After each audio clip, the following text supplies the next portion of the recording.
After running the same competitive cards, we tend to forget how big the GOAT format card pool actually is.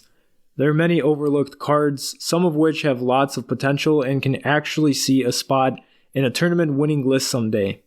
Welcome to Gold Duels, I'm Void, and today we'll be taking a look at one of these cards, and that card is Exchange. So what makes Exchange a card that could be potentially viable?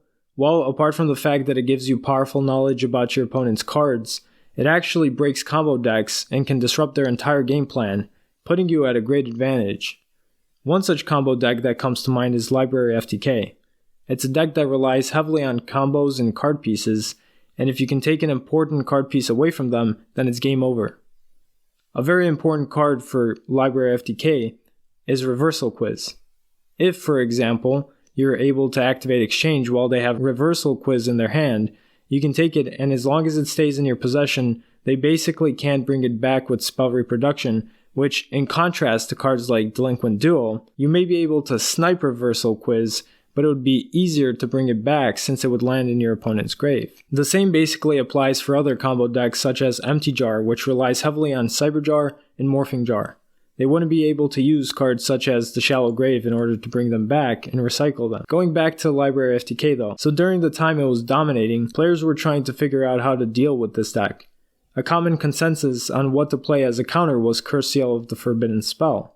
The plus side to that card is that it can not only negate a key card, but also disallow your opponent from playing the remaining copies of that card. The downside of this strategy was its vulnerability, and the fact that you also have to specifically discard a spell card in order to activate the trap card.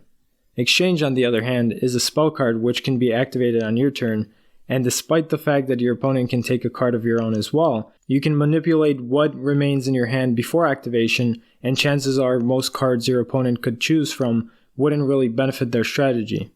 Which is actually another key takeaway about this card's effect. If you have only Thunder Dragons in your hand, you can exchange one for a potentially better card, while also gaining information about the rest of your opponent's cards.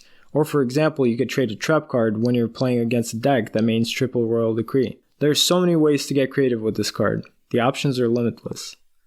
On another note, I'm currently helping Alan with getting some content here on Go Duels for you guys while he works hard on this site, and would greatly appreciate it if you guys could check out and subscribe to my main channel, which is Void GOAT Format, for extra GOAT Format content. It would really help me out. Anyway, that's that, and thanks for watching.